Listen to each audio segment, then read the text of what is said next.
TikTok. It's time to rock. Hopefully, ladies and gentlemen, very soon you'll be able to hear all the co-hosts in all our glory. And if you can see us for all the glory that we bring for you this evening, please hit that thumbs up button. We're here. I can see each other. I can see the Rock Professor. I can see Brad, the backdoor man. Oh,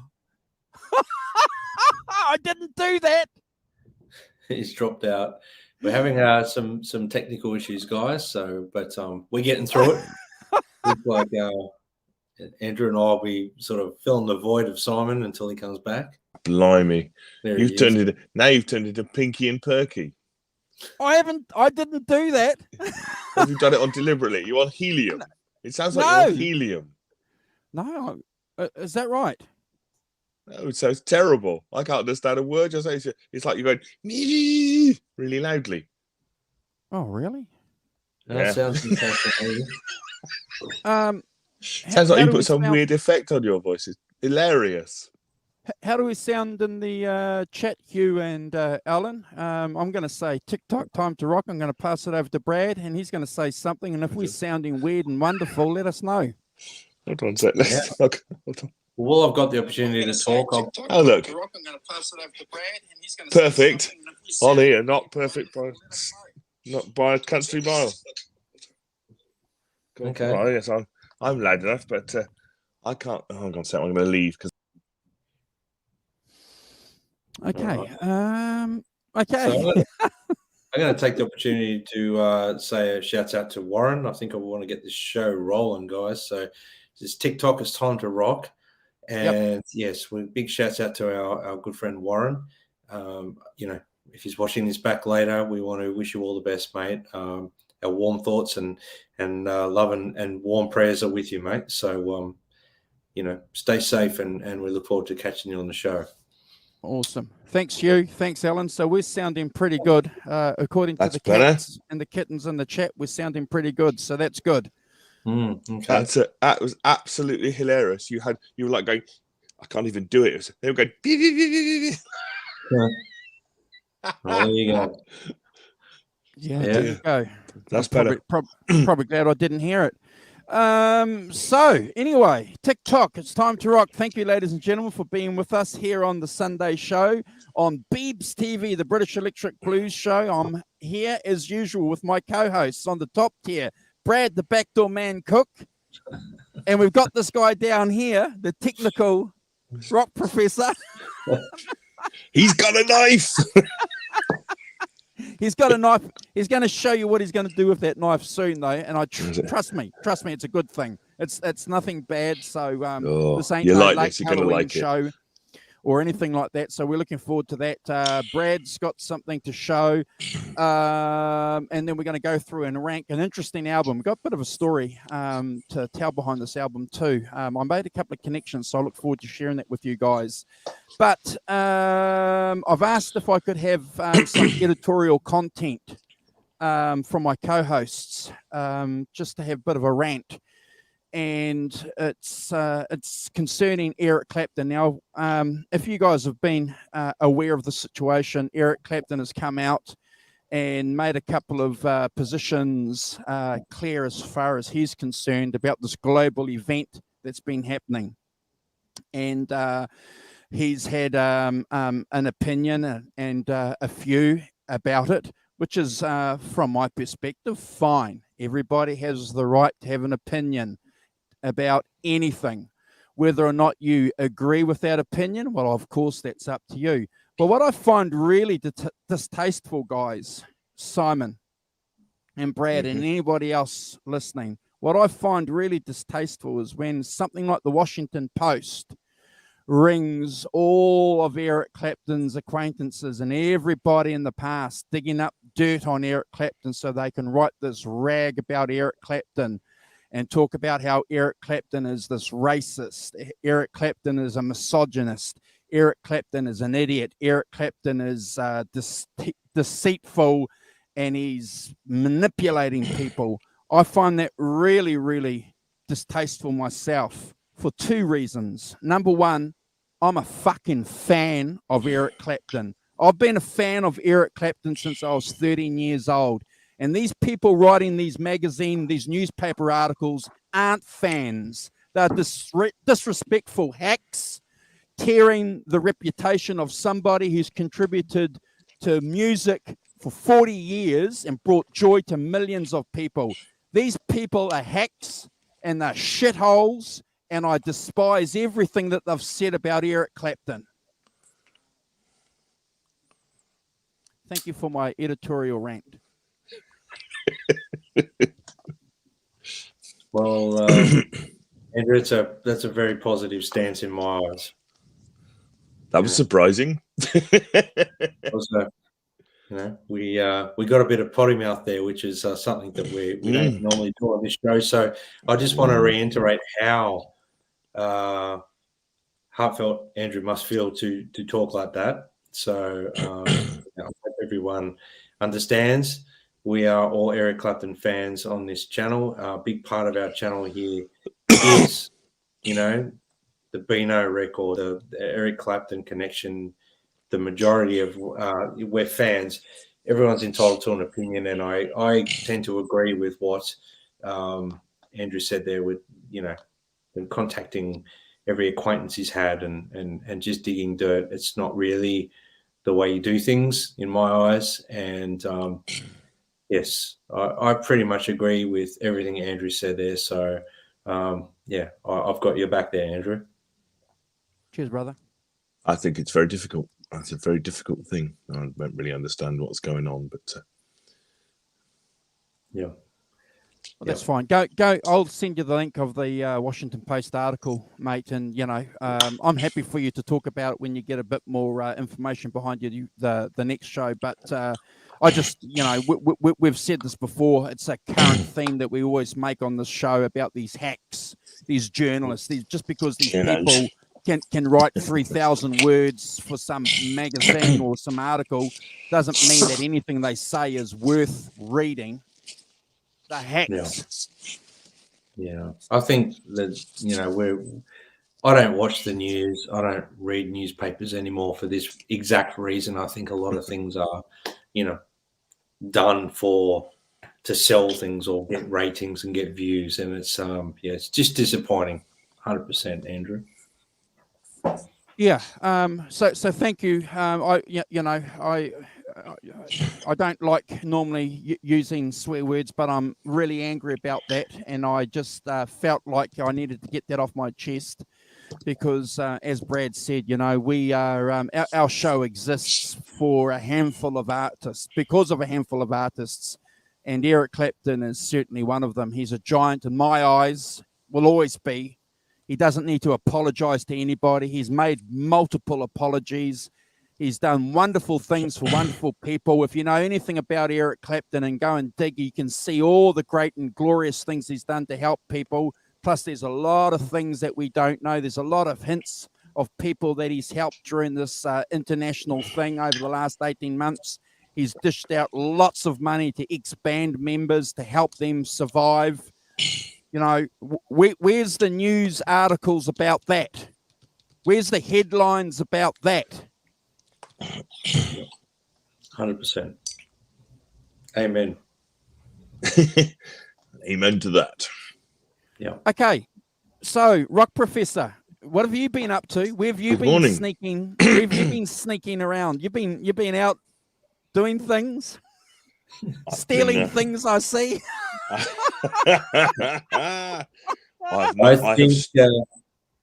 think we're going to have to isolate. Oh, I can show you something of what I've been doing. Okay. All right. Where are we? I'm going to isolate you. So look, I don't know if you can see if you can recognize. You should recognize two of these people. Yeah, that's what I've been doing this week. So recognize those two. Yes. Josh Smith. So we've got Daniel Steinhardt from That Pedal Show, of course. The mighty Josh Smith. Yeah. I can't remember the guys. The guy on this end is a guy called Pete Resner, I think he's called. He's played with Alice Cooper and various other people. And he appears in Spinal Tap. It's his claim to fame. And this guy is Paul. He's a kind of producer, musician as well. They came Dana Steinhardt. They just came in for a bit, but I've spent a week with Josh Smith doing blue stuff. It's been amazing. So he's playing a custom shop telly. Josh Smith. Oh wow! So it's not a great picture, but yeah, that's what I've been doing. Sitting in a room and having. Oh yeah, I'll just show this. Look. This is. I play this guitar. I put this on my Facebook page. That is a 54 Les Paul. Wow. A real one, not a faker. That's a real one. Look at that. I had to go play that. Somebody bought one of those. Yeah, people bring amazing guitars to these things. Yeah. So I spent 5 days doing that. It's been. So how inspired are you, Simon? Oh, very. It's that I'll show you this. I have a lifetime's work. That's the trouble with these things. These courses you go on have an incredibly long tail of things that you kind of learn. Well, I would say learn, but it's not quite learning. It's things that you are exposed to and you get the beginnings of, and then you go away and spend years kind of investigating them, if you like. And I presume everyone knows that Josh Smith's big thing is playing through the changes. Well, he calls playing through the changes. So you're trying to link your solo so that it arrives at the changes when they change your stuff, and so he does some, But getting some one-to-one time with Josh Smith is quite something. Sitting in a room and getting getting you to play along with him. Wow, it's what quite an experience! But one of the things we did, and this will make you laugh.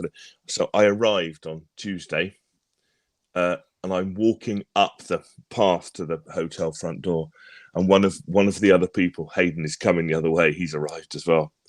I said, "What are you doing?" He said, "I'm going to the guitar shop. There's a brilliant guitar shop in Farnham called Guitar Village." So put my stuff in my room, and we went to the guitar shop, and he bought a really nice D'Angelico guitar. So within an hour of us being there, he'd already bought a guitar. I didn't. Which alludes us to does that segue into something, Simon? Yeah, well, only a bit. Well, anyway, so the next day, Ian had arranged that we go up to Guitar Village in Farnham, and Josh was going to have a look around and stuff, and they said, "Oh yeah, come up later, and you can have some play of some stuff and whatever." And so whilst Josh was playing a very nice L5, we were kind of mooching around, and it's in this. The guitar shop is basically 3 16th century cottages, which are all joined together. So it's kind of wattle and daub and boke beams and amazing. I've probably got a photograph or two of it. This will give you let's Josh playing the L5 to give you some idea about what it looks like. See the guitars on the wall hanging from the beams. It's not a great photograph, but I can't overexposing it a bit.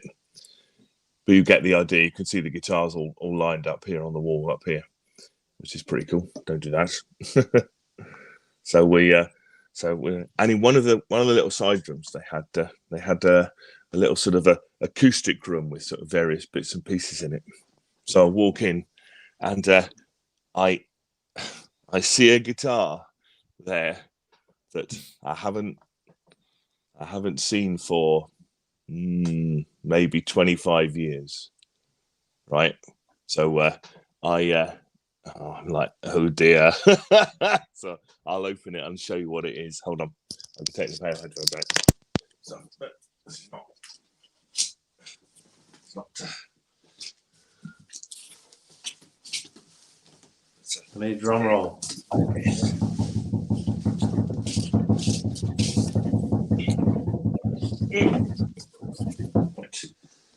Box out of the way. Oh, I got one. Talk you through it. So So this is what it is. I got one of those. What, an Echo Ranger 12? Yeah. Yeah. Well, it's well, the reason I got it. Oh, just quick. Yeah. But the reason I got it, I don't know if I've ever said that on here, that when I was 18, my mum and dad bought me an Echo Ranger 12 for my 18th birthday. I had that guitar for about 20 years, and typically it got broken several times, and eventually got too broken to repair. The headstock got too broken to repair, which is very sad. So I've sort of been looking out for it for the last, for quite a while, looking out for one, see if I can find one. Because, it's a nostalgia trip, kids. Well done. Congratulations. I thought it wasn't very expensive. It's not, it wasn't, it was only 190 quid or something. So it was, it was right in the right price range. And I sent a picture to Caroline, my wife, saying, she said, "You did buy it, didn't you?"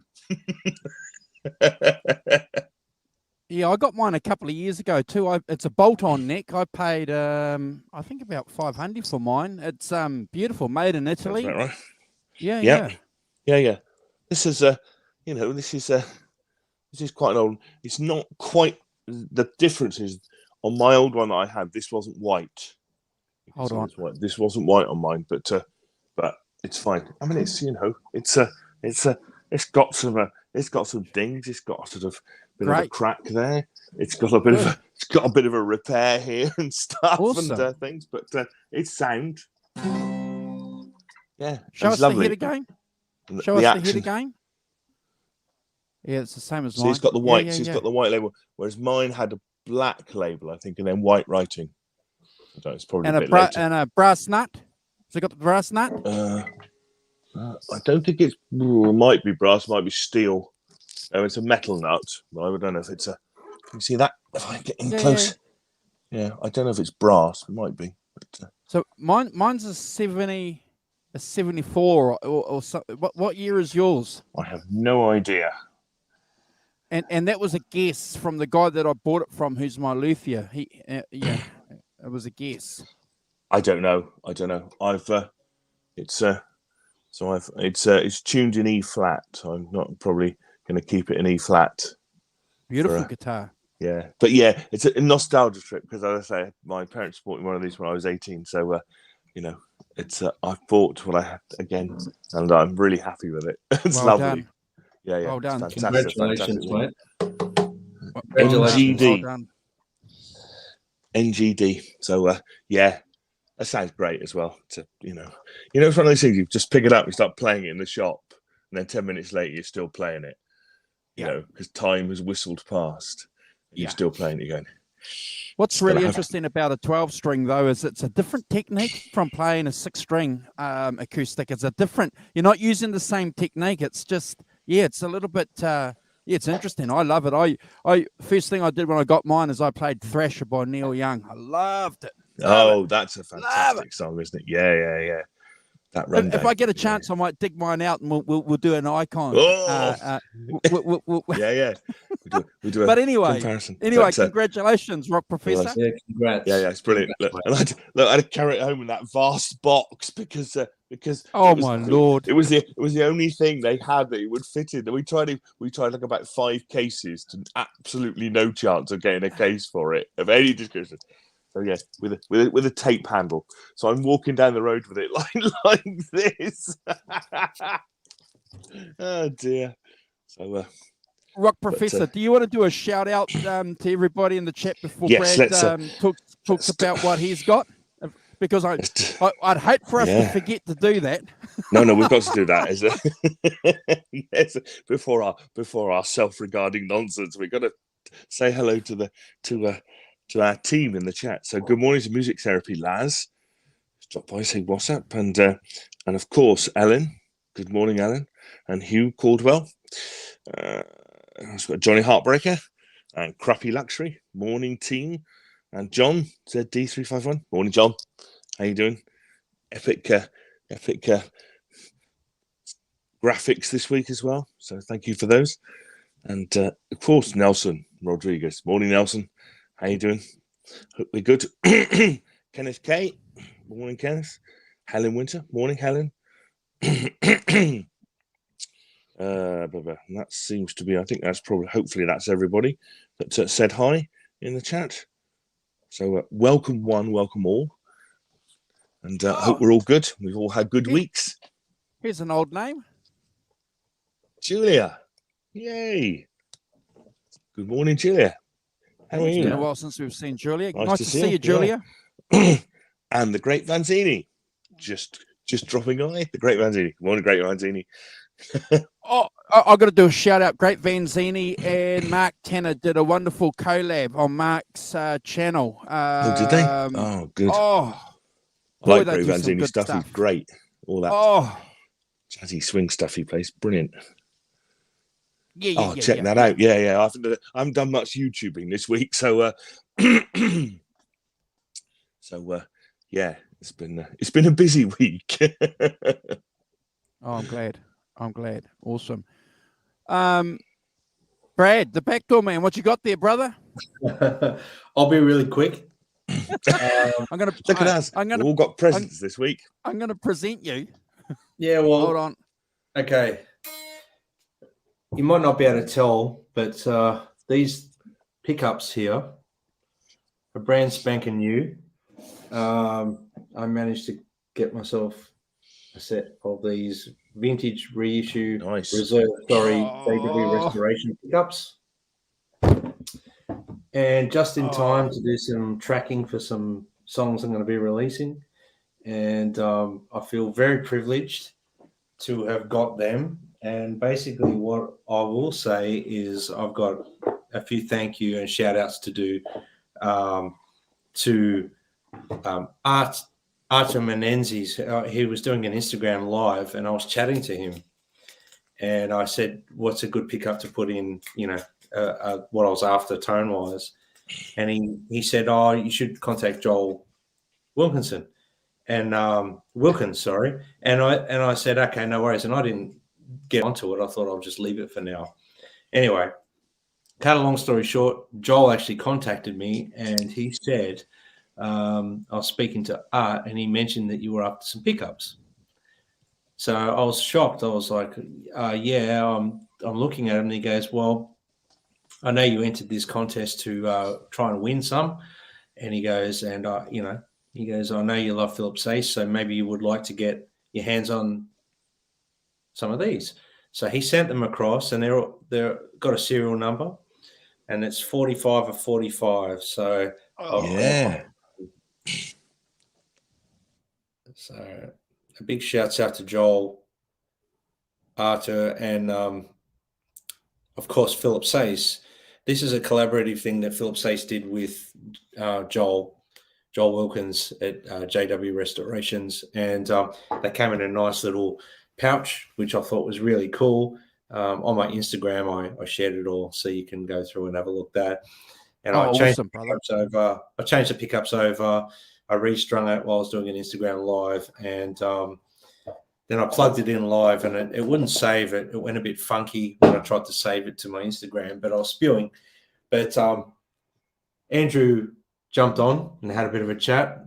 What did you think, Andrew, when you heard it? Just quickly. What did you think? My gosh. Nice and sparkly. It was nice and sparkly. It was just that classic Strat tone that everybody has in the back of their minds. When you're just listening to what you can conceive in your mind with all these Strat players. Yeah. It wasn't bassy. And what I really particularly enjoyed about it is that Brad was just playing through his rig. No pedals. He put a bit of fuzz on, I think, but just imagine what they would sound like when you've got, your pedal board. I think the word that they use, it's an articulate set of pickups. It catches everything that you want. Yeah. So, and obviously I had a bit of a chat to Philip Sace this morning, and that was, he was really lovely, and he's really rapt that I bought some, and I managed to get my hands on some because they're from my understanding, they're not making them anymore. So, cool. 45 so I feel out of 45. very grateful and privileged that I've got them. And my goodness, I had a bit of a play with them, obviously, when I did it. And I think my face changed. I couldn't believe what I was hearing. It might not have even come out the way that it was in the room, but everything that you can think of tone-wise, the bottom end, the mids and the highs, everything was clear. And like the bottom end wasn't fluffy. It was very tight. The mids were pushing. The top end was there, but it's not sizzly top end or ear-piercing, ice-picky, really smooth. So I can't wait to spend a bit of time with this guitar now. I've got to adjust the pickup heights and stuff like that. But there you go, guys. Well, congratulations to both of you. Yeah. It's always nice to join in other people's joys. Yeah. Yeah. Fantastic as well. Get those. It's really brilliant. I've got a bunch of old strings for sale. I've got to pay them.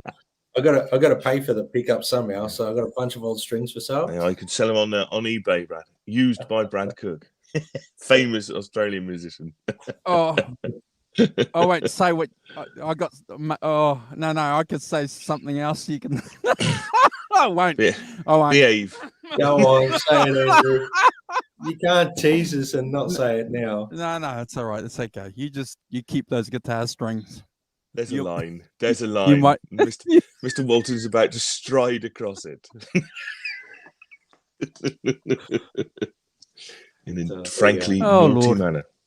So, well, look at that. We've all had presents this week, and even Mr. Walton has had got himself your redone Greco, your refretted. Oh, yeah, that baby there. Pay attention, please. That one there. Yeah, refretted. Next, I'll promise you, bro. I'll pull out my vintage, which has got the black pickups in it now, so it looks like my Slash guitar, bro. You'll be proud of me. I've got something that so my Peter Green, which had the vintage Slash guitar. Yeah. So I've got a Slash guitar now. So yeah.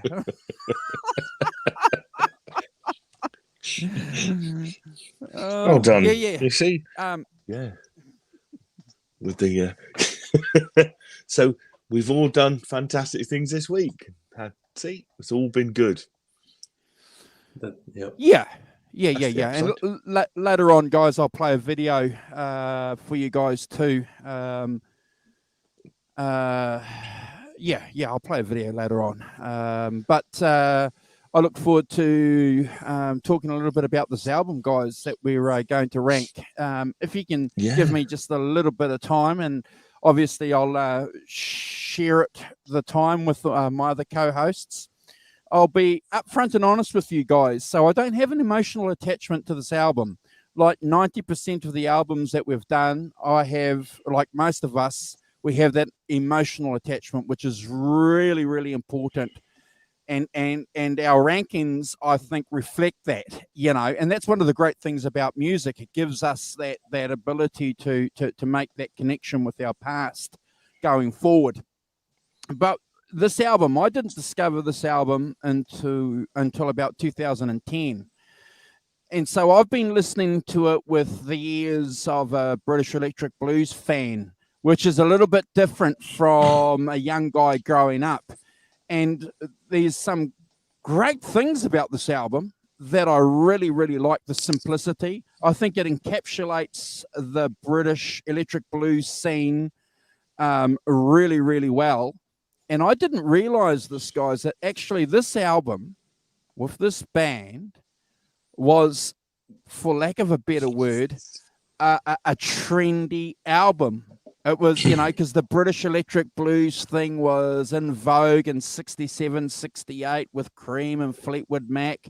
So these guys came in, and I didn't make that connection until I was doing a bit of research where Dave Edmunds didn't want to do this because he was a rocker. Dave Edmunds always saw himself as a rocker. He didn't want to play blues. So I went, the light bulb went off. So they did this, for a publicity thing, for a career move, which isn't necessarily bad. But I think if you look at it from a magnifying glass, it gives us a great snip into that British electric blues scene. And I look forward to going through the Rankins with you. Don't know anything about the band other than what Wikipedia says, so I'm not going to repeat what Wikipedia says because it's not what we do. Other than, most of you might be familiar with Dave Edmunds. I know that the Rock Professor is, because we've spoken about him before. Yeah. He went on and formed another band with another guy who the Rock Professor knows as well. So I'll leave that for the Rock Professor. But made a couple of albums, made 2 albums. And disbanded because obviously Dave Edmunds wanted to go off and be a rock and roll artist, which is great in itself. That's no problem there. But one hot guitar player. I in 2010, guys, when I heard this album, it blew me away. I never made the connection that this guy was this great. And we can talk a little bit about the gear as we go through the songs. But I'm going to ask the Rock Professor to jump in and tell us a little bit about what he thinks generally about the album. And then, Brad, if you want to add to it. Yeah, well, I've clearly, I know Love Sculpture because of the Sabre Dance single. That's around when I was. And I've come later on. I came, Dave Edmunds. I saw Dave Edmunds a couple of times in concert. One time he's supported by the Stray Cats, which is a great combination. This is early '80s stuff when he had hits. Some Girls, Girls Talk, which is the Elvis Costello song, and I Knew the Bride When She Used to Rock and Roll, and Queen of Hearts as well. It's a great songs. But you're right. I tell you what, he is the best. He can play Chuck Berry better than anybody else I've ever heard. If you close your eyes, it was Chuck Berry. He was fantastic at doing Chuck Berry. I mean, he could just, I don't know what he could do but he had that thing that Chuck Berry, the way of playing. And I remember that very clearly, his ability, what you were saying, actually, that he wanted to be a rock and roller, not necessarily a great picture. Look at that. Not a blues artist, but so I never listened to this album until you suggested it this week, and I was like, oh, so I've come at it completely fresh, and been, I have to say, really impressed. I've really enjoyed it. It's a really good album. It's got lots of verve and lots of energy, and as I say, I hadn't really pegged Dave Edmunds as being a sort of blues person like this, in a way, able to knock this stuff out. I don't know why I didn't. Well, because I've never heard this before, and he's always been in a different genre to me, rock and roll genre, to me. Awesome, so, awesome. Yeah, but so it was really cool. Yeah, really cool to find out about it. Awesome. Well, look, for me, this album I wasn't very familiar with, I must admit, and listening to it this week, I regret not listening to it a little bit more, to be honest with you. I thoroughly enjoyed it, and there's some fantastic guitar playing, and I'm hearing a lot of other bands and influences, whether it's actually they've influenced the bands I'll reference in my rankings, or whether it's the other way around. But it's definitely that British electric blues thing. It's there. It's like Andrew said, there's some absolutely, tearing guitar playing, and it's really, really great. So I've thoroughly enjoyed it, Andrew. Awesome. So apparently all Dave used on this album was a 59 Gibson 335 going through a Marshall. And we all know what, in our mind, what kind of sound that might give us. Go and listen to this album. It's just another good example of it. Here's a photo there of Dave there with his Gibson with the humbuckers. Brad will be especially happy about that, being a humbucker man himself. Being a humbucker. Yeah. But some great tones. But I certainly look forward to going through the ranks with you guys. So If you guys don't mind, shall we kick it off? So one thing, just quickly, just say good morning to Robert Master Switch, Keith Campbell, Tim Thomas, a few people who just dropped in, Arvin, of course. Oh, awesome! Arvin. Good to see you guys. So, thanks, guys, for dropping by. And, Thank you. Really good to see you. Yeah, always a pleasure.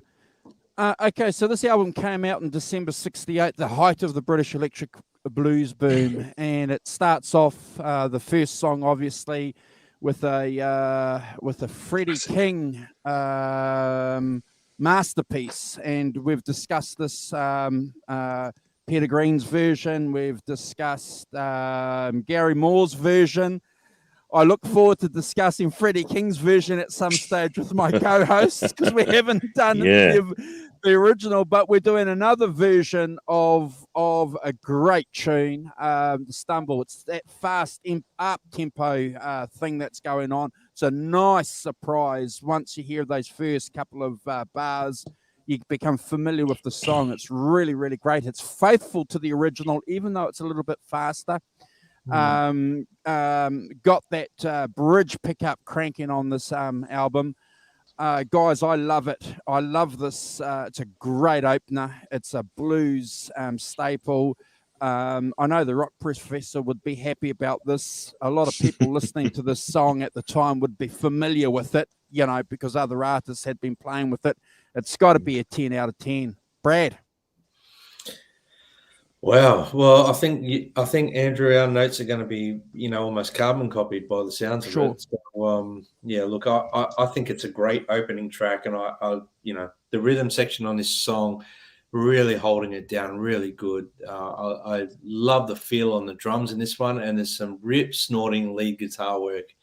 How's that tone? It's just unbelievable. It's fantastic. I love it. The piano, some really great playing. The bass and drumming. Look, it's an awesome version of the song, and I gave it 10 out of 10. It's never a skip. I thoroughly enjoyed it, and hearing it, there's I believe this song is almost like a staple for most blues artists that are guitar orientated, and I really enjoyed this version of it. I must say it was a pleasant surprise, and really, really great for my ears. I thoroughly enjoyed it. Awesome. Morning, Jay. We've got Jay in the chat. Hey, Jay. And we've got Caleb from Nerd Halen. Caleb. Morning, Caleb. I was going to wear my Nerd Halen shirt, but I'll wait till the 5150 show next week. I'll wear it then. So, yeah. You'll have to jump on and watch me wear it. But you hang around, guys, if you want. Hang around. I'm going to play a video soon. If you guys want to hang around and be part of that video, that'll be really cool. Rock Professor. Yeah. I mean, I absolutely agree. One of the things that interests me, it's that there's no mention of anywhere of who plays the piano on it. So I can only assume it's Dave Edmunds playing it. But I couldn't find that either. No, it's not on the cover. It's like, well, who's playing the piano then? I even infiltrated some Facebook groups and asked some people there, and by experts, and no one knew. No, it's I don't know. I have no idea, but yes, it did interest me that nowhere does it mention anybody playing the piano. I don't know whether Dave Edmunds. I think he can. He's pretty much a multi-instrumentalist, Dave Edmunds. He can play everything. So I can only assume that it's him, but it might not be. It might be someone like Geraint Watkins or someone like that, who's an old mate of Dave Edmunds. But yeah. I think it's got tremendous. It comes in, doesn't it? There's no messing about it. It comes in with a bang, and off he goes. And it's what the thing that struck me about this is that clearly it was quite a lot of one passes, wasn't it? Because none of the mistakes are edited out, are they? There's like a fantastic. No. There's a couple of songs where you can hear there's a bum note. Quite clangs, aren't they? Yes. You can go back and do that. I noticed there was one at 157. Quite the clang I put. Doing. Clearly. I don't know whether. Well, as you've said earlier, because they kind of sort of bit bandwagon jumping. They obviously did it. you know, on a budget, and it was like, just do it, you know. But whether it's gifting. Keith is saying if you go to the recording studio and look at the invoices, that's going to tell you who. I've got Dave Edmonds, guitar, piano, organ, lead vocals. Okay, bro. See, he does play the piano. Okay. There we are. Yeah. So, awesome.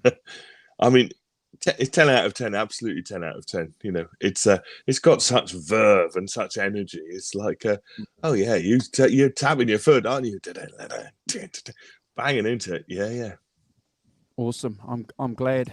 Yeah. That's great fun. The second song, guys, it's 3 O'Clock Blues, and it's a BB King song. We've done it, haven't we? Beg your pardon? It's on the Eric Clapton BB King one we did. Yeah. Isn't it? Yeah. Yes. Sorry. That's right. Oh, I hadn't imagined it, had I? No. Because I don't. I was thinking BB King. Have we done BB King? No, I know we've done a few shows. But it's on the Eric Clapton BB King. Yeah. It is, isn't it? Yes. Yeah. Holy cow! Trying to trip me up again. No. I'm worried about my own dysfunctional memory more than that. I'm just looking at my notes here. So I've got a killer intro. The intro is fantastic. The killer intro, and that's going to be the theme going with a lot of the songs. It just grabs you by the scruff of the neck.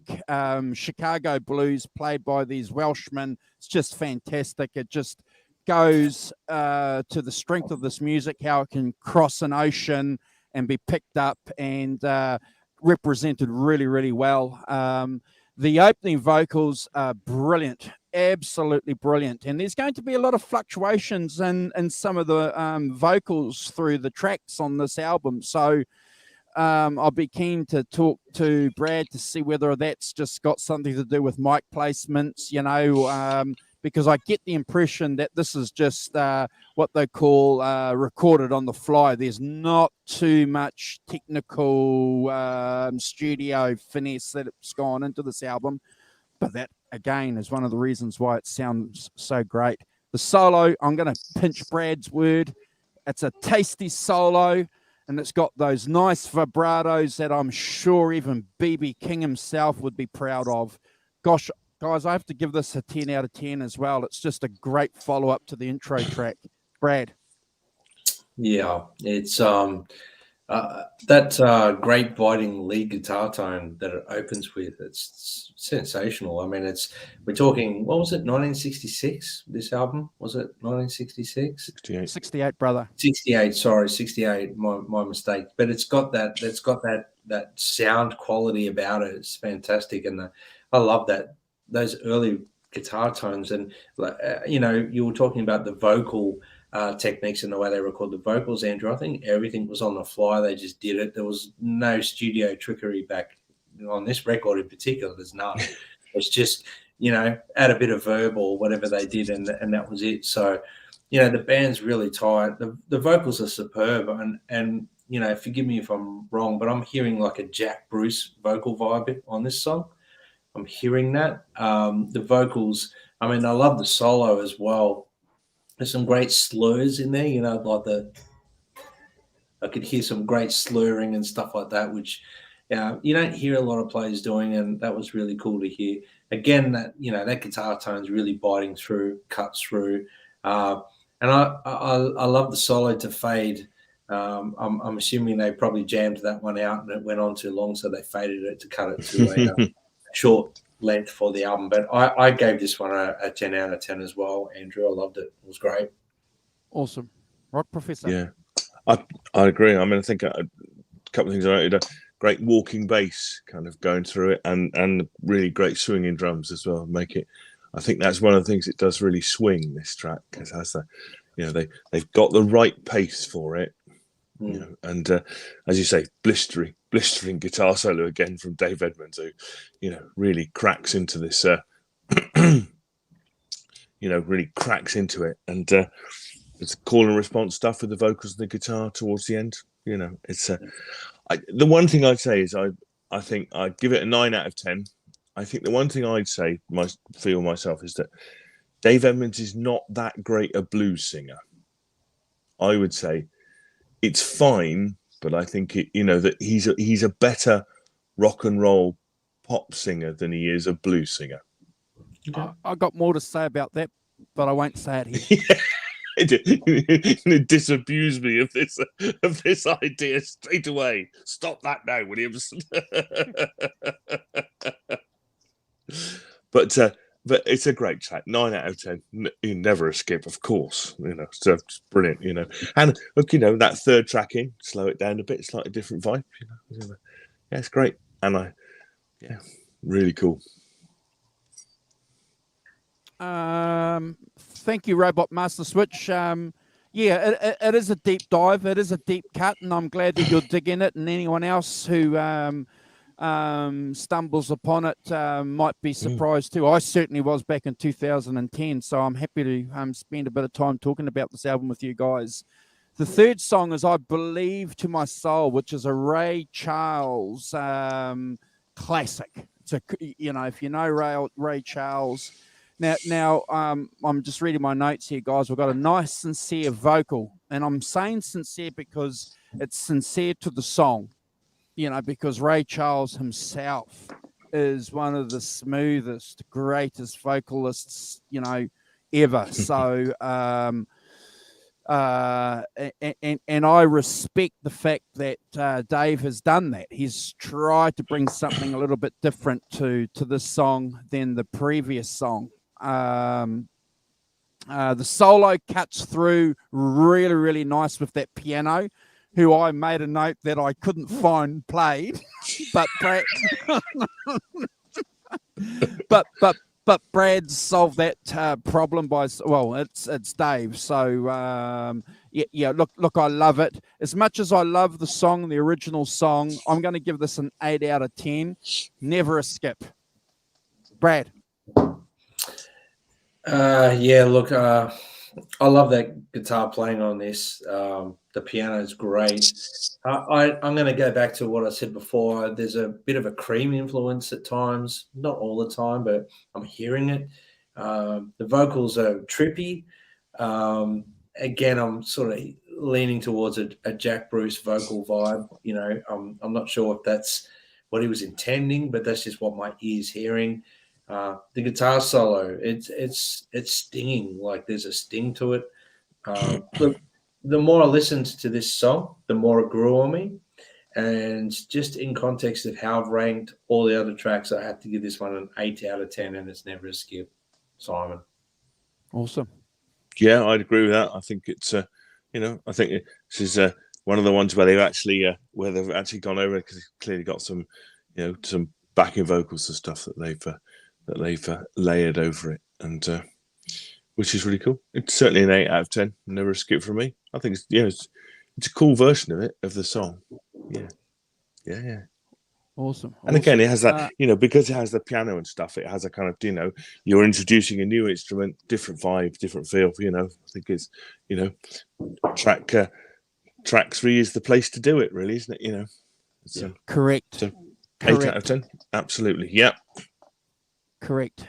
The fourth track is an Elmore James track, and again, so if you guys are noticing a theme here, so these are covers of great blues songs by great blues artists, and this is a representation from some skinny Welsh guys who were fortunate enough to be in a recording studio, Simon. So again, I've got to take my hands off to these guys. I've got to give them the credit where credit's due.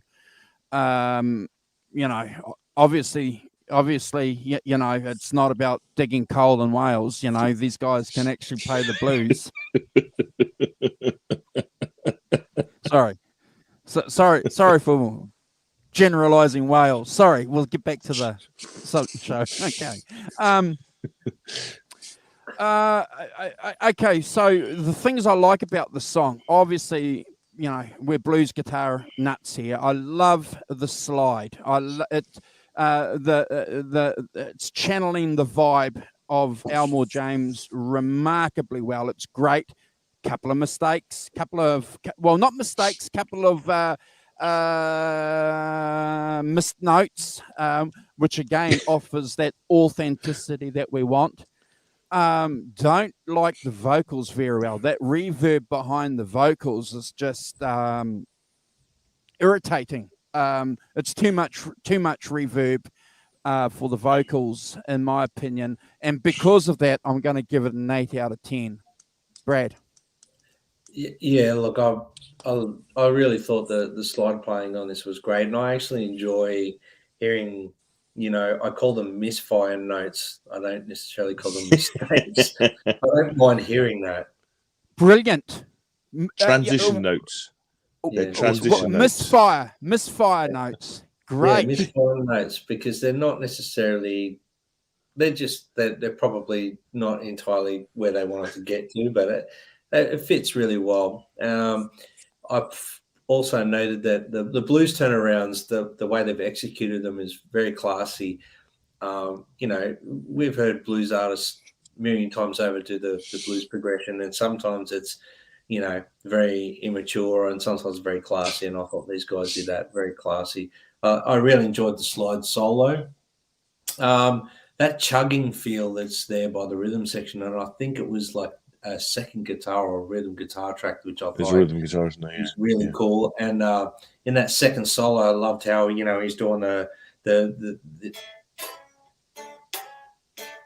in there. So I really thought that was quite cool. And I wasn't playing what's in the song; I was just sort of showing that that way he was doing it. So I have to give this an 8 out of 10 as well. Never a skip. Yeah, absolutely. Yeah. I think that I think more like the boogie woogie piano on it. That's really cool. And taking it on from the last track. Again, as I say, I think you're right. 8 out of 10 is the score, and I agree with you, Andrew, about the vocals. And as I say, I'm not entirely convinced that Dave Emmons is a great blues singer. As I say, he's a great, his later stuff, when he sings the pop stuff, girls talk and stuff like that. Oh yeah, that's great singing, and he definitely can do it. I'm just not entirely convinced by this as a blues singing exercise. But given what you said earlier about the album, that doesn't necessarily surprise me. Given that that kind of like there's a bit of hopping on the current train kind of thing. Yeah. Well, and they did it very quickly. Yeah. That's my theory. No, that's brilliant. So we're up to summertime now. I'm just reading my notes here. So I've got brilliant vocals compared to the last song. You've got double track vocals. See, because it's a pop song, not a it's a kind of bluesy thing. Yeah. And you got a hint of slight reverb on one of the vocal tracks as well. So I like that. I thought that was pretty good. I like too how the band, the rhythm section step up a little bit after obviously the song just starts out with the vocal and acoustic guitar, and it kind of creeps into the mix, creeps up, and it's Brad, it's pretty clever how it's I don't think that's any trickery. I think that's the band. Yeah, I don't know. I think that's just the band sort of holding back and then slowly coming in. So if that is the case, remarkable for them to do that. The guitar solo is back in the mix, which is a little bit interesting. And I don't know why they did that. Maybe they just didn't want to be doing, cream versions of blues songs. I don't know, Brad. And Rock Professor, I'll be interested to hear what you guys think. And because of that, because I've buried the guitar solo a little bit, I'm going to give it a 9 out of 10. Yeah. There was an interesting mix, but I do think dynamically the band was contributed to that dynamic that you were talking or referring to there, Andrew. But definitely, I've always loved this song, and the feel of this version, there's a fair bit of spookiness to it, and I wasn't sure whether it was because of the effect on the vocal or something, but it kind of felt a bit spooky at times. There's some great BVs in there. Vocally, I thought it was a lot better than some of the other songs. There's a bit of soul in this song vocally, the way it's got to be sung, and I thought he did a pretty good job. I love the solo in this. There's some blistering playing, and I'm hearing spurts of Jimmy Page playing in this one, especially. The guitar vocal part after the solo is also great. I loved this version, and the 2 or 3 or 4 times today even that I've listened to this album, because I've had it going in the background while I've been doing stuff. This was one of the standouts on their record after the more I listened to it. So I'm giving it a 10 out of 10, and it's never a skip. Oh. Yeah, I don't know much. I agree with you. I think it's a great version of it. And I'd go back to what I said earlier, that thing about, I think, the vocals, they spent some time doing the vocals on this. And I think that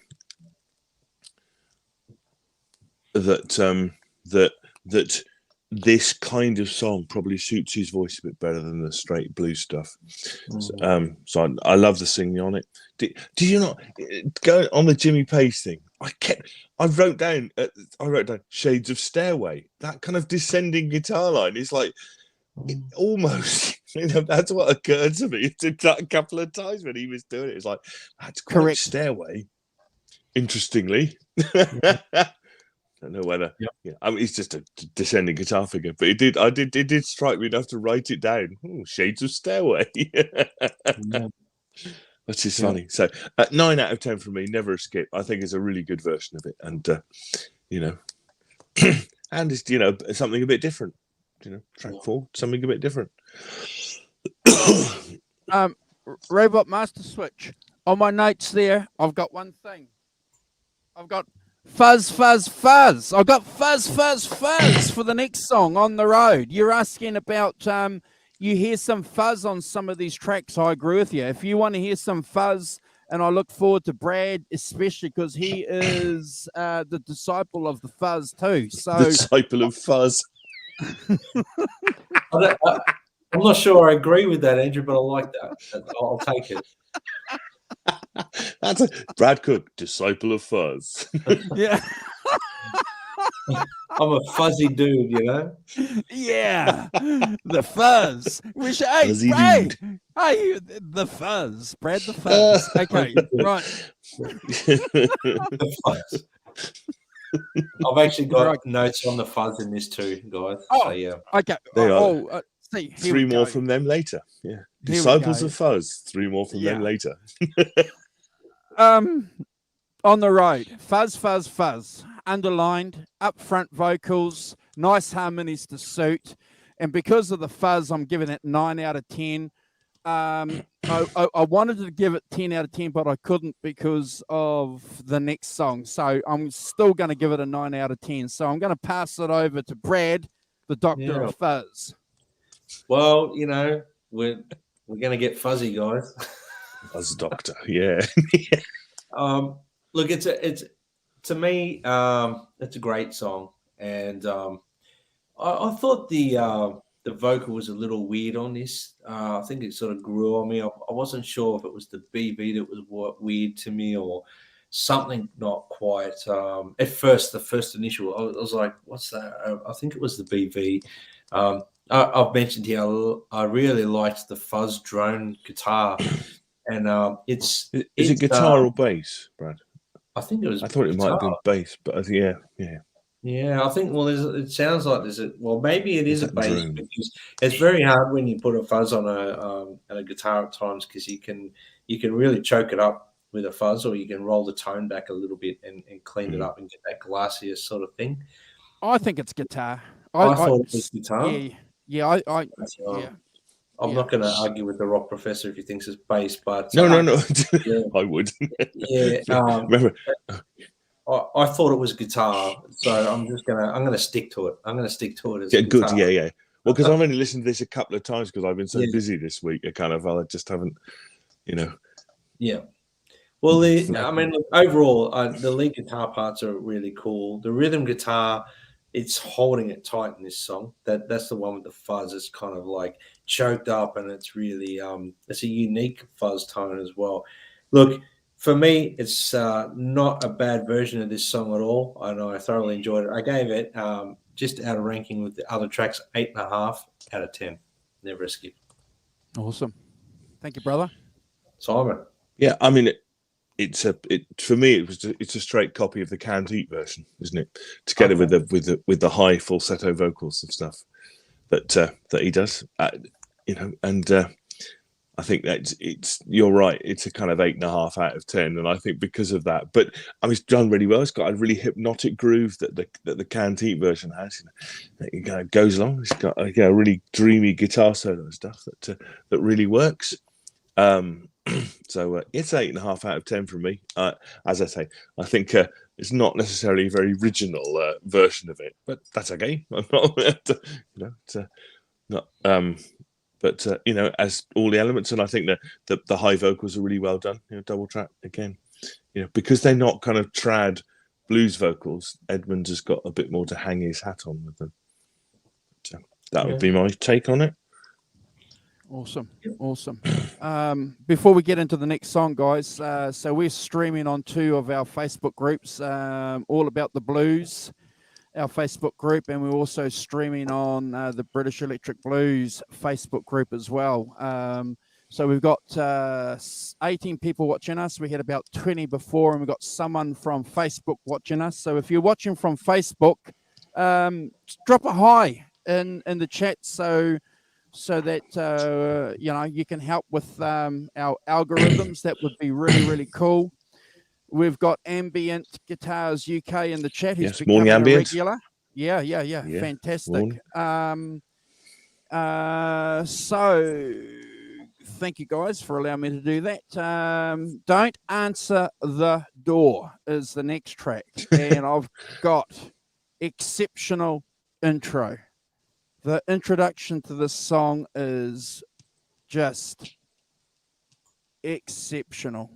Brilliant Chicago blues. It's just a great example of it. I'm trying to read my writing. I'm bad, man. When you can't read your own writing. Something guitar. Okay, I can't. Maybe when you guys start talking, I might be able to decipher. 6 minutes. It's a long song. 6:03. 6 minutes. Yeah. And I have to tell you, if you want an album to go and play or a track to play, and you want to pull out your guitar and plug it into your practice amp and just jam along, this whole album, or this song in particular, for any blues guitarist, whether you want to play lead or some pentatonic scales over the song, or just play rhythm, it's fantastic. I'm going to recommend this album, in particular this song. I'm going to Brad score this song. I think it's one of the best songs. I love it. I think it's and even the vocals, Simon, I think they came together on this song and did a pretty good job. I'm Brad scoring it. All right. So for me, I think this is like their attempt at a really deep blues, and I think they really captured it. I really enjoyed this. Some great guitar playing. It is, like Andrew alluded to, a great song to sit down, and I must admit I'm a bit of a doodler, and I sit with my guitar and doodle, so I'm playing along with it. Obviously not trying to copy what was being there, but I found it really easy to just sort of sit in, and there was a really cool groove going on. That's got that vocal effect there, again, which I thought was a bit spooky, like that spooky reverb sort of effect. There's some great lead licks during the verses, like some great lead guitar playing. And I've got to mention there's a lot of depth in their playing as well, and it's evident in this track. I had to give this song a 9 out of 10. It's never a skip, and probably could have made it a 10 out of 10, but I didn't want to knock off something else coming up. So Awesome. Yeah, I agree with that kind of spacey guitar sound. Sounds a bit sort of hall reverb, doesn't it? It's got quite a big ambient sound. I read, and I don't know, Andrew, if you think solo, I thought was quite Peter Green, had a kind of Peter Green vibe to it, that was really good. I think you're right. I think the slower kind of, more ambient type bluesing, Dave Emmons does a really good job on this. I think he, the faster stuff not so much, but this for sure, yeah, absolutely. 10 out of 10 for me, never a skip, and I'm a sucker for a song in 6/8 time. Awesome. Show off. Again, everybody, thank you for tuning in and watching us. If you haven't already subscribed to the channel, if you're watching our channel on a replay, we get a lot of hits where people come back and watch our shows. So we're always grateful for people who do that. And if you haven't subscribed to our channel, please do. And on the bottom there, you'll see some Instagram accounts. I'll be flicking those up during the course of this show as well. Follow us there. Easy, Brad Cook Music, Simon Williams 33. Find out what we're doing here, over there on those cats' Instagram accounts. Will keep you busy. You won't have any time for any other social medias. Oh, gosh. I know. Well, unless you're looking at mine, you'll have plenty of time to do other things. Boy. Wang Wang Doodle. Wang Dang Doodle. Yeah. Look, I scratched my head a few times having to rank this song. I've got there's a buried guitar sound, and I don't like that. The fact that it's buried, and I don't know why. But for some reason, I think they got something wrong, because you've got the drums up front, on this song. On this, the drums are just whoa. So I don't know. Maybe it was something, Simon, that they tossed and said, "Oh, okay, this was going to be like the drummer's solo, but not really a solo." Kind of disappointing because of that. And because of that, I'm going to give it a 6 out of 10. The performance is okay, but from listening to it in my ears, it's not up with the rest of the songs, with the rest of the tracks. So, might even skip it now and again. Okay, Brad. Well, I mean, for me, I enjoyed its great little foot stomping blues song, some vocals with the BVs. It's pretty classy. I enjoyed that. It's a cool riff. The drums and bass, with metronoming on this, it was very tight. I found that was something very impressive. Yeah. The guitar solo, it's a great tone there. I really enjoyed the guitar tones in general on this entire record, but I really enjoyed that. There's a great feel to it, and the fade out is pretty cool. Look, I gave this song a 7 out of 10, and I'm not far off where you are with this, Andrew, as well. I mean, it wasn't necessarily my favorite track on the album. Initially, it was going to be a 6 out of 10 for me, or a 5, but I listened to the album quite a bit to rank it today. I tweaked my rankings a little bit, but definitely a 7 out of 10 for me. Awesome. Right, Professor? Yeah, to me, it seemed a bit like a novelty track in a way. I kind of felt like, so me, I'm always about, contrast and stuff. You just had a really heavy, quite long, kind of intense blues, something to lighten the mood is, in terms of the flow of the record. I've got quite a lot of energy, quite like double track vocals and things, but it's, it's a 7 out of 10 for me. It's, as I say, to me, it's a bit of a novelty song. And I understand why you might put it there as a thing, and you might enjoy playing it because it's got plenty of energy and zip, but maybe a little less substance than some of the other ones. I wouldn't skip it. I wouldn't skip it. I was listening to it last night in the car, and it was like, the old foot was tapping along, ding ding ding. So I take that figure that. I get where you're coming from. But I suppose I sometimes skip. You maybe I'm being too harsh, but no, I get where you're coming from, and no, I don't think it's always interesting when we kind of agree on even something that's a little bit interesting. So that's good. It's good. I like that. The next track, guys, is Come Back Baby. So it's the second Ray Charles number, which is interesting. You can't underestimate Ray Charles and his influence. We talk, guys, don't we, about guitar players on this show, don't we? We talk about these black guys being great guitar players and how they've been really, really important in the music. But, Ray Charles, keyboardist, piano player, a singer. So let's acknowledge his impact on the music that we love. And also, if you guys haven't seen Jamie Foxx playing Ray Charles, it's I think that movie's coming up to about 15 years old now. Go and check it out. It's one of the greatest biopics I've ever seen. Jamie did a really, really good job. Anyway, back to the track. I've got honest to goodness vocals, Simon. I've got honest to goodness vocals on this. Beautiful keyboards. And again, obviously the keyboards are being concentrated on because obviously the guy that wrote the song. So I think there's some sustained effort, and I can feel that coming through on this song. At that 1:30 mark, you've got a killer solo coming in. You've got that bridge pickup on that Gibson just scorching through, and you can even hear some pick scrapes. So the room mic, must have been wherever the guitar player, wherever Dave was.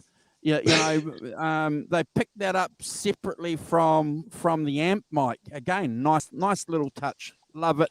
Because of that, I'm going to give it 10 out of 10. Brad. Look, I really enjoyed this one. And sorry about that, guys. Look, great guitar intro. Look, for me, it's got I said it before, similar to a Jimmy Page feel on the guitar. And the piano's leading this one. The vocals are strong. I think the solo is screaming. And it very well feels like it could be, Jimmy Page. And I know it's done on a Gibson, but it sounds that it's got that sort of tone that he had on the first record, Led Zeppelin 1 to me. And there's just little bits of it that I'm like, wow. It makes me wonder, at that particular time, maybe he had a strong sort of, influence over him, the whole Led Zeppelin Jimmy Page thing at least. And look, I gave it a 9.5 out of 10, and it's never a skip. Simon. Yeah, I think that again, for me, the vocals are strong on this because it's more of a has a pop element to it rather than just a straight blues. But slow swinging blues 3/4 time. I'm a sucker for a waltz. I think the piano playing, that was really good with the guitar solo. 9 out of 10 for me. 9.5 out of 10 for me. Actually, never a skip. Absolutely. Awesome. Yeah, it's a great version of it. What I haven't had a chance to do really is because I had such limited time is go back and kind of listen to the originals and see how close they were, which is something I'll have to do afterwards. But awesome. Right, the next song.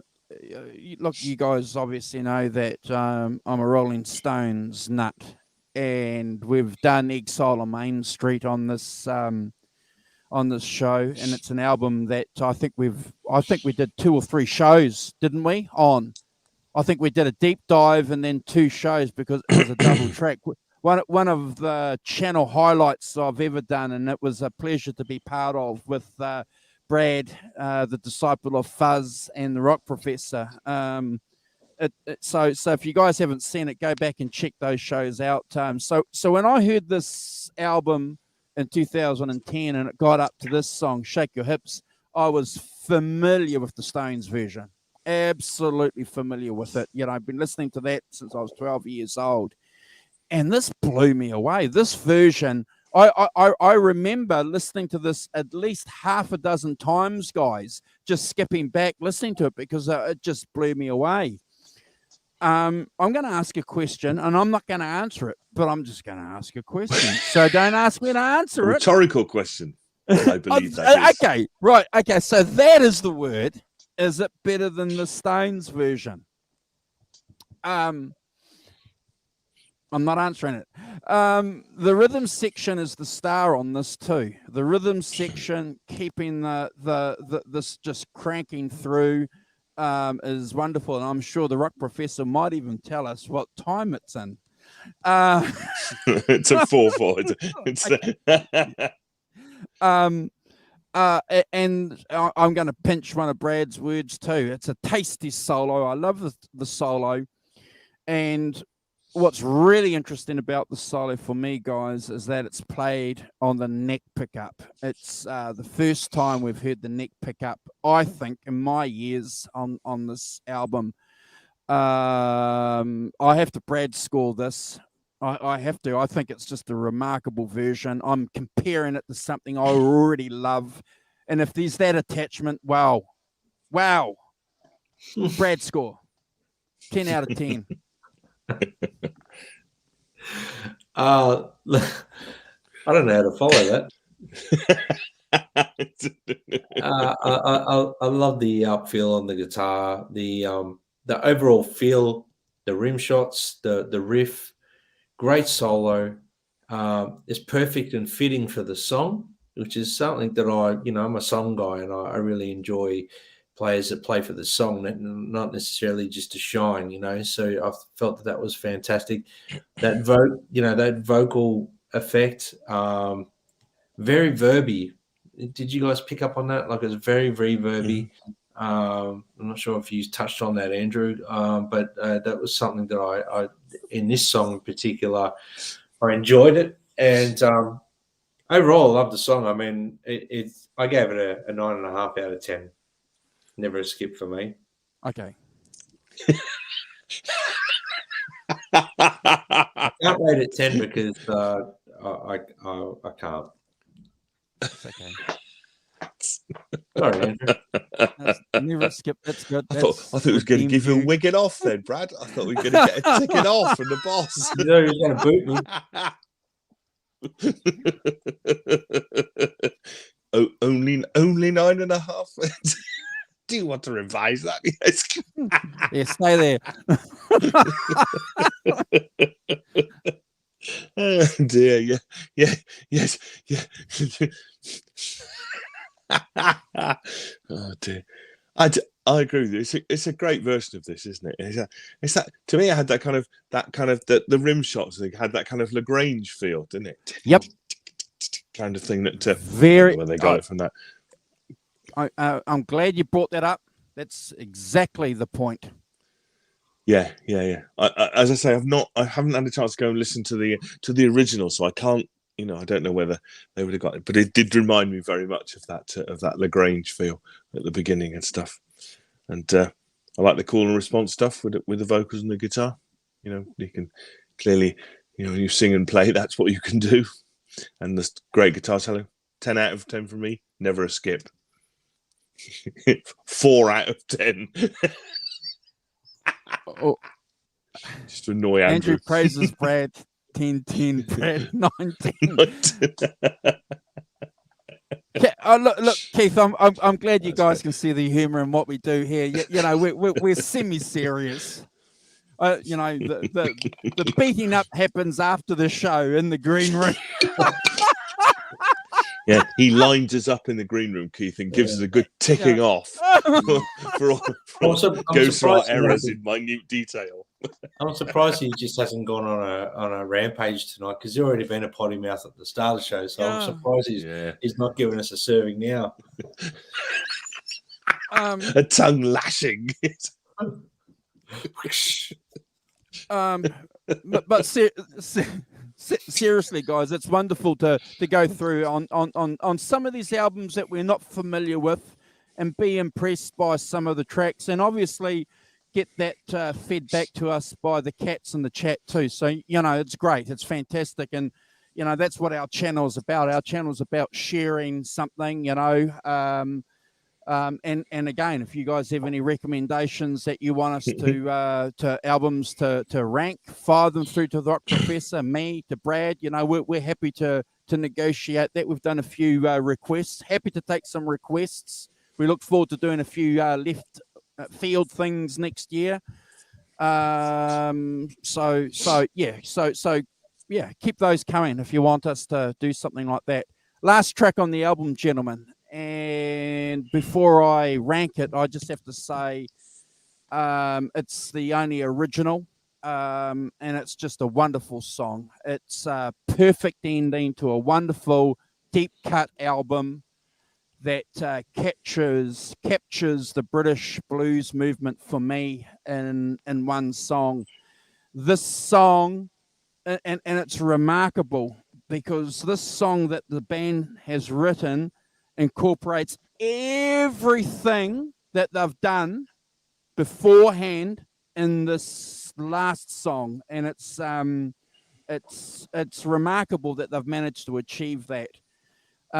Again, when I said at the beginning of the show that I did my research and Dave Edmonds wasn't kind of keen to be in a blues band, kind of hurt me a bit. I took that personally because I love the British blues, but he wanted to go on and do rock and roll. But, he's left a part of him in this legacy of music that we love. So he's definitely a giant. This guy is a giant. He is a great guitar player beyond any doubt. And, I look forward to listening and doing some more stuff that he's done, maybe if not together with you guys here, but personally. What I like about the song too is I've got some skip sting going on there with the bass. You've got the bass player even, he's thrashing that bass on this. It's wonderful coming through. The solo, oh gosh. I've got a Brad score this. If there's one song on the album that you have to listen to, it would be this song. It would be the original. Which is kind of strange because everything else that they've done is just like, great blues as well. Songs. Yeah. But I think this encapsulates the whole album for me. It's wonderful. Brad? For me, it's the highlight of the album. So great lead guitar work. I love the intro. The rhythm section, they're tight. Keeping it down. The tones are great. That biting guitar tone, it's infectious. I love it. It's fantastic. The solo, again, I'm repeating myself a bit. There's just some very, players that were relevant at the time. I can hear a little bit of Jimmy Page. I can hear a little bit of Clapton. I can hear a lot of things in there, and fantastic. I love it. Great way to end the album, and it's a 10 out of 10 for me, and it's never a skip. Simon. Brilliant. Interestingly, the album is bookended by instrumentals. It starts off with The Stumble and begins, so you've got the book ending of me. I like a bit of symmetry. I didn't think of that. No, it's a begin and end with an instrumental. I agree. It's great, isn't it? It's a really good instrumental. I think 3/4 rhythm, chaps. We're doing waltzes again. that always gives it an extra swing. I think for that. Great tough guitar solo from soloing from Dave Edmonds. It's a 10 out of 10. Never a skip. And I agree with you. There's something about it because it's an original. It's it's the attraction of it in many ways, as it's the only one. But, So Andrew, thanks for introducing us to this album. It's been great because I've not heard of it before, So it's been great. Yeah, thanks. I should go back and listen to it a bit more now. Now I'm not spending all day It's a pleasure. It's a pleasure. And I was talking to Brad yesterday on his live stream, and we're having a bit of a chat. And he mentioned something really, really important. You know, it's a contrast to some of the classic rock albums that we picked too. You know, because obviously the classic rock albums have their foundation on these solid blues albums that we do. So yeah, I think it gives it that nice balance. And Dave Edmunds certainly. What's his favorite famous songs? Girls Talk. Elvis Costello song. Yeah. I remember listening to that song when I was a young fellow. That was like a top 10 song. Yeah. I hear you knocking. Another great song. Yeah. Oh yeah. Oh, absolutely. He's a multi-instrumentalist, producer, great player. Oh yeah, he got all the weaponry to produce great songs. But they're just a bit more pop, aren't they? Kind of like So just allow me one last thing. So I'm glad that you've said pop, because if you compare this album, say, and Brad was mentioning it a little bit in some of his songs, Cream and Led Zeppelin influences coming through, bubbling underneath, but not Cream and not Led Zeppelin. If you listen to the way that this album is, and I suppose I'm using the later Dave Edmunds to be a little bit lazy, but you can see where that poppy kind of foundation for Dave later on came from in this album. It's not heavy rock or anything like that. So it was always, I think, part of what Dave wanted to be, these songs later on, and this was a stepping stone to it, which isn't a bad thing. No, completely. I think that's right. And you can see from his later career that maybe his heart wasn't completely in this as a long-term kind of career thing. That kind of that blues thing, not blues rock thing, not something. He does it brilliantly, and I think clearly this is a great album. But not some, you feel like it's a diversion for him off from his main track of producing more pop-oriented stuff. And I'm, hopefully not using pop in a, derogatory, I think nothing wrong with pop music at all. It's as distinct from, those things. So, thanks for introducing us to it, because it's been, as I say, I've never really come across it before. I don't know why I ever have, but it's one of those things. So it's been great to listen to it. Awesome. So the next album I picked, guys, I'm going to give you guys a bit of a heads up, because we've got a guy that's going to come in and he's going to be a guest with us. We've had Crappy Luxury on with us before. So Crappy Luxury's asked if he can do Fleetwood Mac's Shrine album. It's a live album, which I absolutely adore. So we're going to get Crappy Luxury on before the end of the year.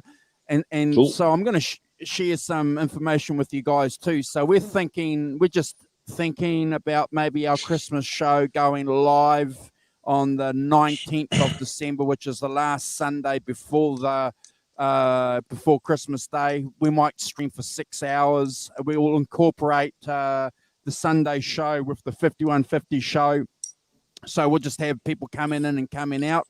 So if you are in the chat and you want to be part and parcel of anything that we do on our Christmas show, a little bit similar to what we did with our Eddie Van Halen tribute show, we'll throw out some invites and come out and hang out with us, and we can talk music, for about at least 6 hours. That's the plan at this stage. I can't see that changing. I'm not doing anything. So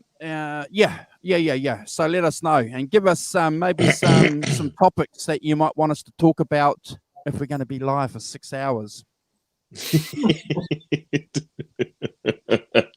Otherwise we're going to do Christmas tree decorations.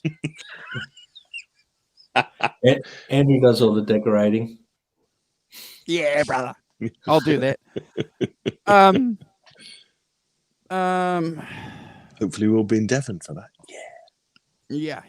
Well, yeah. But that's the plan, guys. So, I look forward to it. just a couple of things, guys, before we cruise. I'm going to get Brad to go through and just do a final goodbye to everybody. We'll just go around, obviously, the co-host will say goodbye. And I'm going to play not our normal outro video. I'm going to do a video that I did earlier today. It's in recognition to Kurt S5150, who was a co-host with us on the 5150 show. We need to acknowledge him and his contribution to the show. So I filmed something a little bit today that the channel would like to do as a thank you and a tribute and a dedication to Kurt and what he's done for us. So hang on, and I'll play that. Rock Professor, anything you want to say? Anything you want to say before we cruise? I got no last words. I don't think, but no. In fact, I'm just to reiterate, I had a fantastic time with Josh Smith this week. He's an amazing guitar player, and I'm glad. Yeah, really good communicator as well, which has been fantastic. And we got to we got to try out some cool kit. You know, the 54 Les Paul Gold Top. That was pretty cool, and also. Ian had some Victory amps there as well. There's one in the background. There was he had the Countess, he had a Copper, and he had a Victory, a combo, 40-watt combo that was tremendous. They're all good, but the combo one it's got tremolo, it's got a tremolo and reverb on it. It was just, I put my P90 guitar through that. My God, that was a sound. Whoa, straight in. That was a sound. Sound to yeah. So it's nice. But you know, we also had some little tiny little Boss katanas, you know, the little Boss Air katana. They were really good practice amps. Yeah. Not bad. Yeah. Oh, absolutely fine. Yeah, they're really good. You know, we had a 50-watt Boss katana as well. That was really good. They are, you know, for whatever they are, 300 quid here. I mean, they are value for money, those things. But yeah, that Victory, that 40-watt Victory combo, expensive, but that's the thing. Really great sound as well. Awesome. Yeah. So I've had a lovely week. I'm knackered. But you sleep well tonight, Simon. Yeah, sleep well tonight. Sleep well tonight. Slept well last night as well. But yeah. So I'd say, you know, if anybody gets a chance, you know, and clearly, you know, some expense involved in this, but if you get a chance to go on one of those kind of 5-day, you know, where you go and spend some time with the, you know, top class, you know, Josh Smith is absolutely top class, you know, guitar player. Just you know, in the midst of his Joe Bonamassa tour, you know, mentioning no names, he, you know, if you get a chance, it is so worth doing. You know, for whatever level you are, I think if you're a really, really good guitar player, you'd still get something out of it. You know, yeah. And so, you know, if anyone ever gets the chance, I'd definitely recommend it because they're brilliant fun. And they, you know, you learn, they have what we've been calling a long tail. So what you pick up in, you know, a day's worth of stuff there is months of, you know, figuring it out and, you know, going back over it at your own pace and things. So it's been, yeah, everybody thinks the Christmas show is a good idea. Awesome. You want to say goodbye, bro? And after your final words? Yeah, look, everybody. Just thanks for joining us, everyone. It's been a wonderful episode, and thank you, Andrew, for picking the album. It was a lot of fun, and you know, good to revisit something I haven't probably heard of in my time of, you know, listening to albums. I've probably only heard it maybe once or twice if I'm lucky. So it was great to revisit it, and really appreciated that. So thank you, there, Andrew, and just thanks to everyone for joining us. We've had a lot of fun, comments. And what's this? hand guitars in history. Okay. That's funny. All right. John, Well, I'm going well to say goodbye to a few people in the chat, but just before I do, make sure if you're watching this and you haven't subscribed already, please do so. Hit that subscribe button. Give us a thumbs up, guys. Give us a comment in the show afterwards. It all helps for the algorithms as well. And we'll make more of an effort to comment back as well, which is really cool. Oh, yeah. So I forgot. So on the Christmas show, we're going to do a draw to win this pedal here, which is the pitch box that Brad has. That gives you some Van Halen tones. So that's the prize for hanging out with us on our Christmas show. We'll be giving that away and some other bits and pieces too. I can't guarantee when you're going to get them, because if I post them around Christmas time, you might get them 6 months later, but we definitely will post them. Honestly. Yep.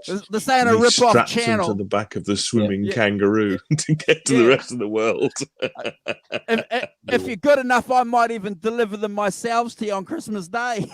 Jump down your chimney. That would be surprising. All right, I'm going to say goodbye to everyone in the chat. So, sorry, bro. No, that's fine. I just want to say, make sure you subscribe and thumbs up. Give us a thumbs up, guys. We really appreciate it, and we'll see you again next week. So we've got Johnny Heartbreaker, we've got Ellen, my mother, Ambient Guitars, we've got Hugh, we've got Robot Master Switch, we've got Keith Campbell. Who else? Sorry, guys, I just lost my chat again. Crappy Luxury, thank you. Great Vanzini. We have got. Did I say Keith? I said Keith. Yes. Look at we've got a lot of chat going on here, guys. That's great. Thank you so much. So some dude, we've got a block called Simon Williams. He's troublemaker. Troublemaker in the back. Troublemaker in the background. Stop commenting, guys, because as soon as someone comments, it jumps back to the bottom, and I have to try and scroll back up. Stop commenting. I'm getting cranky. Tim Norris, getting cranky. 708. Jay, thanks for the comment. Get in there and comment, everybody. Yeah. So we've also got Nerd Halen and Tim Thomas, Hobo Roadie. I think I'm missing people here, guys. But if I've missed you, and it's my apologies that people can comment. Tim Norris. Yeah, there you go. And Hugh Caldwell. We've got Helen in the chat. We've got right at the top now. So I'm just going through. So we've got Mike Shanna Music. Obviously Julia Baldessari. Julia, yeah. John. We've got John. Thank you, John, for jumping in and all your contributions to the channel don't go unrecognized. So thank you so much. Nelson, yes, I just saw Nelson there. And Arvin. Some dude, British Electric Blues Show, and another dude called 50 on 50 Show. Troublemakers. We need to block those troublemakers. And if I've missed anyone else, Music Therapy Laz, thank you. Guys, thank you so much for jumping in and being part of the show. Awesome. Who gets the pick? Who's picking next week? I think it's Brad. Okay, all right. So you guys know the story. You got to go to Brad's Instagram story for him to release what we're going to do. Please join us next Saturday. Next Saturday, we've got the host with us, and we're going to be ranking the extra tracks. And the extra tracks are the tracks that were included on the greatest hits and the best of Volume 1, and a couple of songs that weren't released on Balance. So we'd been working through. How many? Oh, it's another album's worth. No, it's not an album's worth. I think it's about 6 or 7 songs. Okay. So, yeah. so we look forward to doing that. Yeah, we look forward to ranking those songs. So come and hang out with us. Yep. I'll put some community tab posts up on our YouTube page. As usual, if there's anything that you guys want us to associate or push on our socials, let us know. We're happy to do that. Thanks for hanging out with us.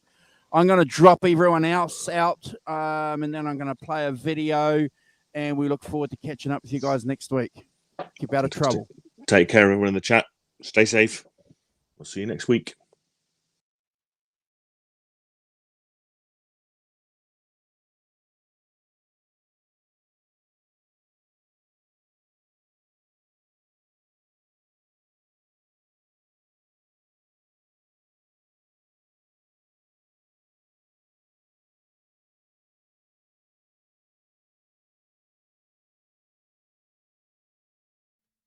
Okay, guys, I've tried to wing this, but it's not working, so forgive me because I have to read from the script because I've got to get a couple of points out, but bear with me. So many of you who watch the Sunday show are viewers of the 5150 show, and for the past 11 months, we've had the pleasure of co-hosting on the chair with us, Kurt S. 5150, the Rev. His input into our channel over that time has been huge. He helped with channel growth.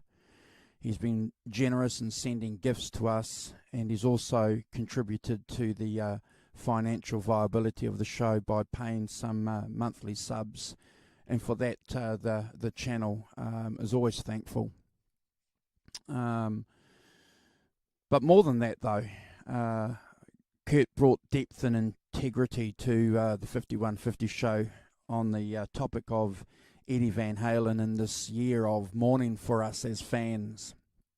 And many of you will agree with that.